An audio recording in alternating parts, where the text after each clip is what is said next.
ದೇಶಾದ್ಯಂತ ನೀಟ್ ಮರುಪರೀಕ್ಷೆಗೆ ಸಿದ್ಧತೆ ನಡೆಯುತ್ತಿರುವಾಗಲೇ ವೈದ್ಯನಾಗೋ ಕನಸುಕೊಂಡಿದ್ದ ಮತ್ತೊಬ್ಬ ವಿದ್ಯಾರ್ಥಿ ನೇಣಿಗೆ ಶರಣಾಗಿದ್ದಾನೆ.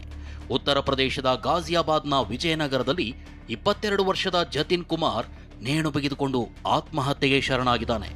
ಆತ್ಮಹತ್ಯೆಗೂ ಮುನ್ನ ವಿಡಿಯೋ ಮಾಡಿರೋ ಜತಿನ್, ನಾನು ಈಗಾಗಲೇ ಕಠಿಣ ನೀಟ್ ಪರೀಕ್ಷೆ ಬರೆದು ಉತ್ತೀರ್ಣವಾಗುವಲ್ಲಿ ವಿಫಲನಾಗಿದ್ದೀನಿ, ಈಗ ಮತ್ತೆ ನೀಟ್ ಬರೆಯಲಾರೆ ಅಂತ ವಿಡಿಯೋ ಮಾಡಿಟ್ಟು ಜತಿನ್ ಕುಮಾರ್ ಆತ್ಮಹತ್ಯೆಗೆ ಶರಣಾಗಿದ್ದಾನೆ. ಮೇ 3ರ ನೀಟ್ ಪ್ರಶ್ನೆ ಪತ್ರಿಕೆ ಸೋರಿಕೆಯಾದ ಬಳಿಕ ನೀಟ್ ಪರೀಕ್ಷೆ ರದ್ದಾಗಿದ್ದರಿಂದ ದೇಶದಾದ್ಯಂತ ಆತ್ಮಹತ್ಯೆ ಮಾಡಿಕೊಂಡ ವಿದ್ಯಾರ್ಥಿಗಳ ಸಂಖ್ಯೆ 12 ದಾಟಿದೆ. ನಾಳೆ ದೇಶಾದ್ಯಂತ ನೀಟ್ ಮರುಪರೀಕ್ಷೆ ನಡೆಯಲಿದೆ. ಮೇ 3ರಂದು ನೀಟ್ ಪರೀಕ್ಷೆಯ ಪ್ರಶ್ನೆ ಪತ್ರಿಕೆ ಸೋರಿಕೆ ಹಗರಣದ ಬಳಿಕ ಇದೀಗ ಭಾನುವಾರ ನೀಟ್ ಮರುಪರೀಕ್ಷೆ ನಿಗದಿಯಾಗಿದೆ. ಭಾನುವಾರ ಮಧ್ಯಾಹ್ನ 2ರಿಂದ 5:15ರವರೆಗೆ ನೀಟ್ ಮರುಪರೀಕ್ಷೆ ನಡೆಯಲಿದೆ. ಬೆಳಗ್ಗೆ 11ರಿಂದ ಮಧ್ಯಾಹ್ನ 1:30ರವರೆಗೆ ಮಾತ್ರ ಪರೀಕ್ಷಾ ಕೇಂದ್ರಕ್ಕೆ ಅಭ್ಯರ್ಥಿಗಳ ಪ್ರವೇಶಕ್ಕೆ ಅವಕಾಶವಿದೆ. ಮಧ್ಯಾಹ್ನ 1:30ರ ನಂತರ ಬರೋ ವಿದ್ಯಾರ್ಥಿಗಳಿಗೆ ಪ್ರವೇಶ ಇರೋದಿಲ್ಲ. ವಿಕಲಚೇತನ ವಿದ್ಯಾರ್ಥಿಗಳಿಗೆ ಸಂಜೆ 6:20ರವರೆಗೆ ಹೆಚ್ಚುವರಿ ಸಮಯ ನೀಡಲಾಗುತ್ತೆ. ಇನ್ನು ದೇಶ ವಿದೇಶದ 565 ನಗರಗಳಲ್ಲಿ ನೀಟ್ ಮರುಪರೀಕ್ಷೆ ನಡೆಯಲಿದ್ದು 22.7 ಲಕ್ಷಕ್ಕೂ ಹೆಚ್ಚು ಅಭ್ಯರ್ಥಿಗಳು ಭಾಗಿಯಾಗಲಿದ್ದಾರೆ. ಪರೀಕ್ಷೆ ನಿರ್ವಹಣೆಗಾಗಿ ದೇಶಾದ್ಯಂತ 2 ಲಕ್ಷಕ್ಕೂ ಹೆಚ್ಚು ಸಿಬ್ಬಂದಿ, ಸಿಸಿಟಿವಿ, ಜಿಪಿಎಸ್ ಟ್ರ್ಯಾಕಿಂಗ್, ಬಯೋಮೆಟ್ರಿಕ್ ಪರಿಶೀಲನೆ ಕಡ್ಡಾಯ ಮಾಡಲಾಗಿದೆ. ಬಯೋಮೆಟ್ರಿಕ್ ದೋಷವಿದ್ರೆ ಮ್ಯಾನ್ಯುಯಲ್ ವೆರಿಫಿಕೇಶನ್ ಅವಕಾಶವಿದೆ. ಪರೀಕ್ಷಾ ಕೇಂದ್ರಗಳಲ್ಲಿ ಬಿಗಿ ಪೊಲೀಸ್ ಭದ್ರತೆ, ಪ್ಯಾರಾಮಿಲಿಟರಿ ನಿಯೋಜಿಸಲಾಗಿದೆ. ಕೇಂದ್ರಗಳ 200 ಮೀಟರ್ ವ್ಯಾಪ್ತಿಯಲ್ಲಿ ಮಾರಕಾಸ್ತ್ರ, ಧ್ವನಿವರ್ಧಕ, ಮೆರವಣಿಗೆ ನಿಷೇಧಿಸಲಾಗಿದ್ದು, ನಿಯಮ ಉಲ್ಲಂಘಿಸಿದರೆ ಬಿಎನ್ಎಸ್ ಸೆಕ್ಷನ್ 223ರ ಅಡಿ ಕಠಿಣ ಕ್ರಮದ ಎಚ್ಚರಿಕೆ ನೀಡಲಾಗಿದೆ. ಇನ್ನು ನಾಳೆ ದೇಶಾದ್ಯಂತ ನೀಟ್ ಪರೀಕ್ಷೆ ಹಿನ್ನೆಲೆ ಪರೀಕ್ಷೆಗೂ ಮುನ್ನ ಬೆಂಗಳೂರು ಸೇರಿದಂತೆ ಎಲ್ಲೆಡೆ ನೀಟ್ ಅಣುಕು ಪರೀಕ್ಷೆ ನಡೆಸಲಾಗಿದೆ. ನೀಟ್ ಮರುಪರೀಕ್ಷೆಯಲ್ಲೂ ಎನ್ಟಿಎ ಅಧಿಕಾರಿಗಳಿಂದ ಮಹಾ ಎಡವಟ್ಟಾಗಿದೆ. ಮಹಾರಾಷ್ಟ್ರದ ನಾಗ್ಪುರದ ವಿದ್ಯಾರ್ಥಿಗೆ ದುಬೈನಲ್ಲಿರೋ ಅಬುದಾಬಿಯಲ್ಲಿ ಪರೀಕ್ಷಾ ಕೇಂದ್ರ ಅಂತ ಹಾಲ್ ಟಿಕೆಟ್ ನೀಡಲಾಗಿದೆ. ಅಬುದಾಬಿಯಲ್ಲಿ ಪರೀಕ್ಷೆ ಕೇಂದ್ರ ಅಂತ ಎನ್ಟಿಎ ಹಾಲ್ ಟಿಕೆಟ್ ನೀಡಿದೆ. ಅಬ್ದುಲ್ಲಾ ಮೊಹಮ್ಮದ್ ತಾಲಿಬ್ಗೆ ಅಬುದಾಬಿ ಪರೀಕ್ಷಾ ಕೇಂದ್ರ ಅಲಾಟ್ ಮಾಡಲಾಗಿದೆ. ಪರೀಕ್ಷೆಗೆ 1 ದಿನ ಬಾಕಿ ಇರುವಾಗ ವಿದೇಶದ ಪರೀಕ್ಷಾ ಕೇಂದ್ರ ಕೊಟ್ಟು ಎಡವಟ್ಟು ಮಾಡಿದೆ. ನಾಗ್ಪುರ, ಭಂಡಾರ, ವಾರ್ಧಾ ಪರೀಕ್ಷಾ ಕೇಂದ್ರವನ್ನ ಅಭ್ಯರ್ಥಿ ಆಯ್ಕೆ ಮಾಡಿದ್ದ. ಆದರೆ ಮಹಾರಾಷ್ಟ್ರದ ಈ 3 ಪರೀಕ್ಷಾ ಕೇಂದ್ರಗಳ ಬದಲು ಅಬುದಾಬಿಯಲ್ಲಿ ಸೆಂಟರ್ ಹಾಕಲಾಗಿದೆ. ಕೂಡಲೇ ಸಹಾಯವಾಣಿಗೆ ಕರೆ ಮಾಡಿದ ನೀಟ್ ಪರೀಕ್ಷಾರ್ಥಿ ಅಬ್ದುಲ್ಲಾ ಈ ಬಗ್ಗೆ ವಿವರಿಸಿದ್ದು, ಹೊಸ ಪ್ರವೇಶ ಪತ್ರ ನೀಡೋದಾಗಿ ಎನ್ಟಿಎ ಅಧಿಕಾರಿಗಳು ಭರವಸೆ ನೀಡಿದ್ದಾರೆ. ಇನ್ನು ಅಬುದಾಬಿ ಪರೀಕ್ಷಾ ಕೇಂದ್ರ ಕಂಡು ನನ್ನ ಮಗ ಇಡೀ ರಾತ್ರಿ ಅಳ್ತಿದ್ದ, ಪರೀಕ್ಷೆಯನ್ನೇ ಬರೆಯಲ್ಲ ಅಂದಿದ್ದ. ಆದರೆ ಪರೀಕ್ಷೆ ಬರೆಯುವಂತೆ ಮನವೊಲಿಸಲು ಪ್ರಯತ್ನಿಸ್ತಾ ಇದ್ದೀವಿ ಅಂತ ಅಬ್ದುಲ್ಲಾ ತಂದೆ ತಾಲಿಬ್ ನೋವು ಹೊರಹಾಕಿದ್ದಾರೆ. ಮತ್ತೊಂದೆಡೆ ಪರೀಕ್ಷೆಗೆ 1 ದಿನ ಇರುವಾಗ ಅಬುದಾಬಿಯಲ್ಲಿ ನೀಟ್ ಪರೀಕ್ಷಾ ಕೇಂದ್ರ ಹಾಕಿ ಬಡ ವಿದ್ಯಾರ್ಥಿಗೆ ಶಾಕ್ ಕೊಟ್ಟಿದ್ದಾರೆ. ಇವರ ಬಳಿ ಹಣನೂ ಇಲ್ಲ, ಸಮಯವೂ ಇಲ್ಲ ಅಂತ ಎನ್ಟಿಎ ವಿರುದ್ಧ ಲೋಕಸಭಾ ವಿಪಕ್ಷ ನಾಯಕ ರಾಹುಲ್ ಗಾಂಧಿ ಟ್ವೀಟ್ ಮಾಡಿದ್ದಾರೆ. ಸಿಎಂ ಡಿಕೆಶಿ ನೇತೃತ್ವದಲ್ಲಿ 2ನೇ ಸಚಿವ ಸಂಪುಟ ಸಭೆ ನಡೆದಿದೆ. ವಿಧಾನಸೌಧದಲ್ಲಿ ನಡೆದ ಸಭೆಯಲ್ಲಿ ಹೊಸ ಇಲಾಖೆಗಳ ಸ್ಥಾಪನೆ ಸೇರಿ ಹಲವು ನಿರ್ಣಯಗಳಿಗೆ ಅನುಮೋದನೆ ನೀಡಲಾಗಿದೆ.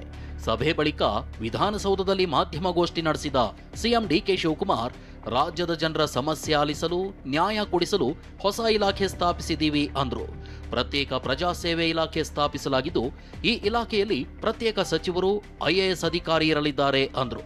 ಇನ್ನು ಮನೆಗಳಿಗೆ ಓಸಿ, ಸಿಸಿ ಕೊಡೋ ವಿಚಾರ, ದೆಹಲಿಯಲ್ಲಿ 4ನೇ ಕರ್ನಾಟಕ ಭವನ ನಿರ್ಮಾಣದ ಬಗ್ಗೆ ಸಿಎಂ ಮಾಹಿತಿ ನೀಡಿದ್ರು. ನಾವು ಒಂದು ಸಪರೇಟ್ ಮಿನಿಸ್ಟ್ರಿ, ಪ್ರಜಾಸೇವೆ ಇಲಾಖೆ ಅಂತ ಹೇಳಿ ಹೊಸಗೆ ಮಿನಿಸ್ಟ್ರಿನೇ ಫಾರ್ಮೇಷನ್ ಮಾಡ್ತಾ ಇದ್ದೀವಿ. ಅದಕ್ಕೊಂದು ಸಪ್ರೇಟ್ ಮಿನಿಸ್ಟ್ರಿ ಕೂಡ ಆ ಡಿಪಾರ್ಟ್ಮೆಂಟ್ನ ಅಟ್ಯಾಚ್ಮೆಂಟ್ ಮಾಡ್ತಾ ಇದ್ದೀವಿ. ಬಟ್ ಅವ್ರಿಗೆಲ್ಲ ಮಾಹಿತಿ ಕೊಟ್ಟು ಎಷ್ಟು ನ್ಯಾಯವನ್ನು ಒದಗಿಸ್ಕೊಳ್ಳೋಕ್ಕೆ ಸಾಧ್ಯನೋ ಅದನ್ನು ಮಾಡಬೇಕು ಅಂಥೇಳಿ ಪ್ರಜಾಸೇವೆ ಇಲಾಖೆ ಹೊಸದಾಗಿ ಕರ್ನಾಟಕ ಸರ್ಕಾರದಲ್ಲಿ ಪ್ರಾರಂಭ ಆಗ್ತದೆ. ಅದಕ್ಕೆ ಒಬ್ಬ ಪ್ರತ್ಯೇಕವಾದಂಥ ಮಂತ್ರಿಗೆ ಆ ಜವಾಬ್ದಾರಿಯನ್ನು ವಹಿಸ್ತೇವೆ. ಕೆಲವು ಮಿನಿಸ್ಟರ್ಸ್ ಹೋದಾಗ ಅರ್ಜಿ ಕೊಡ್ತಾರೆ, ನನಗೆ ಕೊಡ್ತಾರೆ. ಗೃಹಲಕ್ಷ್ಮಿ, ಗೃಹಜ್ಯೋತಿ ಯೋಜನೆಗಳ ಪರಿಷ್ಕರಣೆ ಆಗಲಿ, ಇದರಿಂದ ಯೋಜನೆಗಳ ದುರ್ಬಳಕೆ ತಡೆಯಬಹುದು. ಆದರೆ ಏಕಾಏಕಿ ಗ್ಯಾರಂಟಿ ಯೋಜನೆಗಳನ್ನು ನಿಲ್ಲಿಸೋದು ಬೇಡ ಅಂತ ಶಾಸಕ ಡಾಕ್ಟರ್ ಅಶ್ವಥ್ ನಾರಾಯಣ ಹೇಳಿದ್ದಾರೆ. ಇನ್ನು ಗೃಹಲಕ್ಷ್ಮಿ, ಗೃಹಜ್ಯೋತಿ ಯೋಜನೆ ಪರಿಷ್ಕರಣೆಯ ಉದ್ದೇಶ ನಿಜವಾದ ಅರ್ಹರಿಗೆ ಗ್ಯಾರಂಟಿ ಯೋಜನೆಗಳ ಲಾಭ ಸಿಗಬೇಕು ಅನ್ನೋದು ಅಷ್ಟೇ ಅಂತ ಗೃಹ ಸಚಿವ ಪ್ರಿಯಾಂಕ್ ಖರ್ಗೆ ಹೇಳಿದ್ದಾರೆ.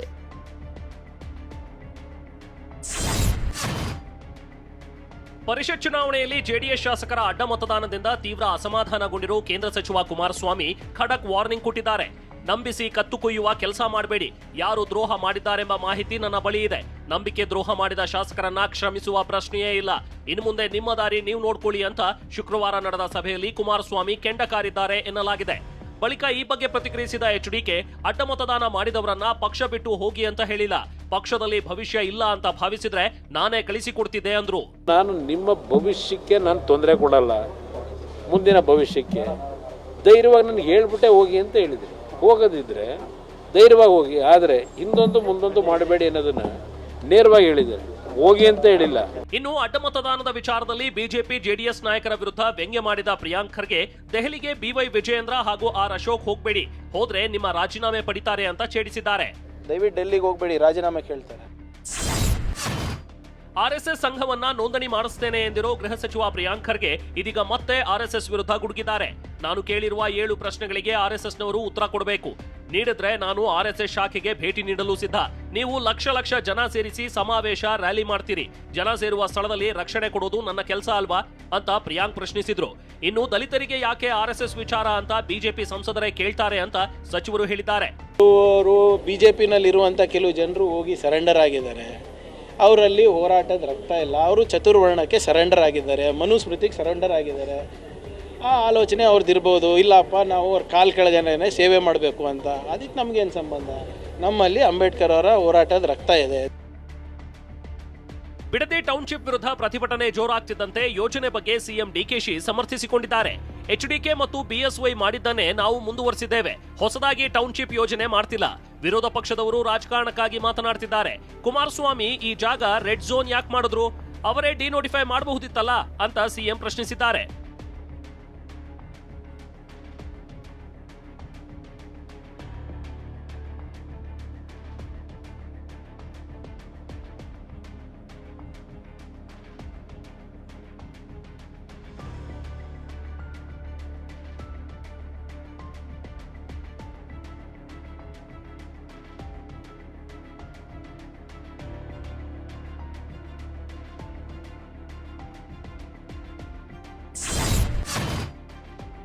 ಮಾಜಿ ಶಾಸಕ ಬಿಜೆಪಿ ರಾಜ್ಯ ಪ್ರಧಾನ ಕಾರ್ಯದರ್ಶಿ ಪ್ರೀತಂ ಗೌಡ ಹಾಗೂ ಬಿಜೆಪಿ ರಾಜ್ಯಾಧ್ಯಕ್ಷ ವಿಜಯೇಂದ್ರ ವಿರುದ್ಧವೇ ಹಾಸನದಲ್ಲಿ ಬಿಜೆಪಿ ಮುಖಂಡ ವಕೀಲ ದೇವರಾಜೇಗೌಡ ತೀವ್ರ ವಾಗ್ದಾಳಿ ನಡೆಸಿದ್ದಾರೆ. ವಿಜಯೇಂದ್ರಗೆ ಯಾರೋ ಅವಿವೇಕಿ ಸಲಹೆ ಕೊಟ್ಟ ಅಂತ ಅವರು ಎಲ್ಲರ ಮತ ಕೇಳಿಲ್ಲ.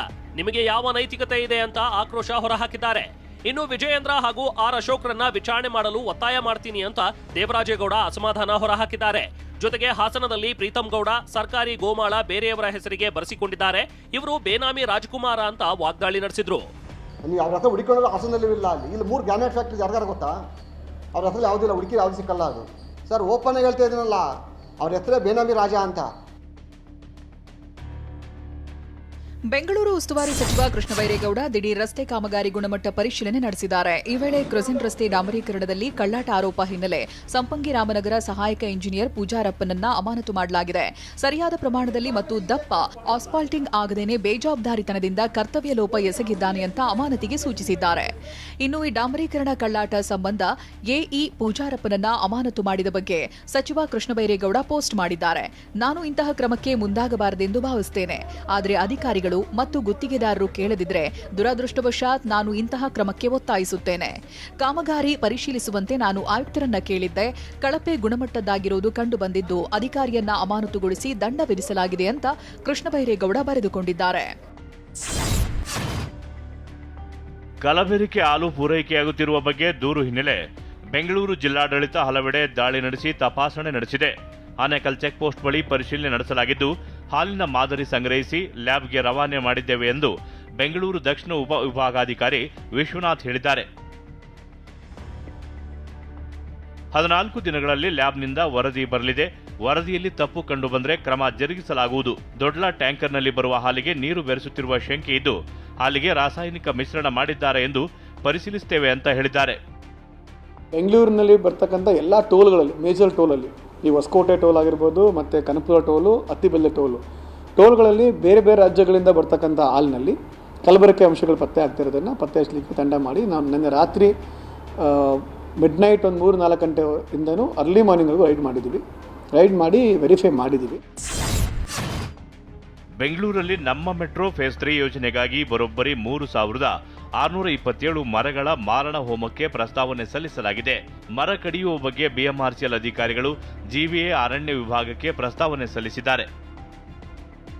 ಮರಗಳನ್ನು ಕಡಿಯುವ ಸಂಬಂಧ ಸಾರ್ವಜನಿಕ ಪ್ರಕಟಣೆ ಹೊರಡಿಸಿರುವ ಜಿವಿಎ ಆಕ್ಷೇಪಣೆ ಸಲ್ಲಿಕೆಗೆ ಅವಕಾಶ ನೀಡಿದೆ. ಹೊಸಹಳ್ಳಿಯಿಂದ ಕಡಬಗೆರೆಯವರೆಗೆ ಬಿಎಂಆರ್ಸಿಎಲ್ ಕೈಗೆತ್ತಿಕೊಳ್ಳಲಿರುವ ಮೆಟ್ರೋ ಯೋಜನೆಗಾಗಿ ನಿಲ್ದಾಣ, ಮಾರ್ಗ, ಡಬಲ್ ಡೆಕ್ಕರ್ ಫ್ಲೈಓವರ್ ನಿರ್ಮಾಣಕ್ಕೆ ಪ್ಲಾನ್ ಮಾಡಲಾಗಿದ್ದು, ವಿವಿಧ ಜಾತಿಯ 2,426 ಮರ, 1,201 ಅಡಕೆ ಮರಗಳಿಗೆ ಕಂಟಕ ಎದುರಾಗಿದೆ. ಕೆಲ ದಿನಗಳ ಬ್ರೇಕ್ ಬಳಿಕ ಬೆಂಗಳೂರಲ್ಲಿ ಮತ್ತೆ ಮಳೆ ಆರ್ಭಟ ಶುರುವಾಗಿದೆ. ಸಂಜೆ ದಟ್ಟ ಕಾರ್ಮೋಡ ಆವರಿಸಿದ್ದು ನಗರದ ಜನರಿಗೆ ರಾತ್ರಿಯಂತಹ ಅನುಭವವಾಗಿದೆ. ವೈಟ್ಫೀಲ್ಡ್ ಯಲಹಂಕ ಭಾಗದಲ್ಲಿ ಭಾರೀ ಮಳೆಯಾಗಿದ್ದು ರಸ್ತೆಗಳೆಲ್ಲ ಜಲಾವೃತವಾಗಿ ವಾಹನ ಸವಾರರು ತತ್ತರಿಸಿದ್ದಾರೆ. ಇನ್ನು ಮೆಜೆಸ್ಟಿಕ್ ಮಾರ್ಕೆಟ್ ಸುತ್ತಮುತ್ತ ಮಳೆಯಿಂದಾಗಿ ಕೆಲಸ ಮುಗಿಸಿ ಮನೆಗೆ ತೆರಳುತ್ತಾ ಇದ್ದ ಜನರು ಪರದಾಡುವಂತಾಯಿತು. ಜಿಟಿ ಮಳೆಯಿಂದಾಗಿ ಹೆಬ್ಬಾಳ ಸುತ್ತಮುತ್ತ ಟ್ರಾಫಿಕ್ ಜಾಮ್ ಉಂಟಾಗಿದೆ. ಕಾಂತಾರ ನಟಿ ರುಕ್ಮಿಣಿ ವಸಂತ ಎಐ ಅಶ್ಲೀಲ ಫೋಟೋ ವೈರಲ್ ಪ್ರಕರಣದ 2 ಆರೋಪಿಗಳಿಗೆ ಪೊಲೀಸರು ಫುಲ್ ಗ್ರಿಲ್ ಮಾಡುತ್ತಿದ್ದಾರೆ. ಆರೋಪಿಗಳ ಹಿನ್ನೆಲೆ ಜಾಲಾಡ್ತಾ ಇರುವ ಪೊಲೀಸರಿಗೆ ಮಹತ್ವದ ಮಾಹಿತಿ ಸಿಕ್ಕಿದೆ. ಆರೋಪಿ ಬಾಗಲಕೋಟೆಯ ರವಿಕುಮಾರ್ ಬಿಎಸ್ಸಿ ನರ್ಸಿಂಗ್ ಪದವೀಧರನಾಗಿದ್ದು ತನ್ನದೇ ಯೂಟ್ಯೂಬ್ ಚಾನೆಲ್ ಮಾಡಿಕೊಂಡಿದ್ದಾರೆ. ಯೂಟ್ಯೂಬ್ನಿಂದ ಹಣ ಬರ್ತಾ ಇದ್ದಂತೆ ಡೀಪ್ ಫೇಕ್ ವಿಡಿಯೋ ಮಾಡಿ ಅಪ್ಲೋಡ್ ಮಾಡಲು ಆರಂಭಿಸಿದ್ದ. ಮತ್ತೊಬ್ಬ ಆರೋಪಿ ಬೆಂಗಳೂರಿನ ರಂಜಿತ್ ಕುಮಾರ್, ಸಾಫ್ಟ್ವೇರ್ ಎಂಜಿನಿಯರ್. ವರ್ಷಕ್ಕೆ 20 ಲಕ್ಷ ಸಂಬಳದ ಪ್ಯಾಕೇಜ್ ಹೊಂದಿದ್ದ ರಂಜಿತ್ ಎಲ್ಲಾ ನಟಿಯರ ಡೀಪ್ ಫೇಕ್ ಎಐ ವಿಡಿಯೋ ಮಾಡ್ತಾ ಇದ್ದ. ಫನ್ಗಾಗಿ ವಿಡಿಯೋ ಮಾಡ್ತಿದ್ದಾಗಿ ಆರೋಪಿ ತಪ್ಪೊಪ್ಪಿಕೊಂಡಿದ್ದಾರೆ. ಇನ್ನು 3ನೇ ಆರೋಪಿ ತೀರ್ಥಹಳ್ಳಿಯ ಚಂದ್ರಕಾಂತ್ ಚಾರ್ಟೆಡ್ ಅಕೌಂಟೆಂಟ್ ಕಂಪನಿಯಲ್ಲಿ ಕೆಲಸ ಮಾಡ್ತಾ ಇದ್ದ. ಈತನಿಗೂ ಒಳ್ಳೆ ಸಂಬಳ ಬರ್ತಾ ಇತ್ತು. 3 ಬಳಿಯಿದ್ದ ಮೊಬೈಲ್ ವಶಕ್ಕೆ ಪಡೆದು ಸೈಬರ್ ಕಮಾಂಡ್ ಪೊಲೀಸರು ವಿಚಾರಣೆ ಮುಂದುವರೆಸಿದ್ದಾರೆ.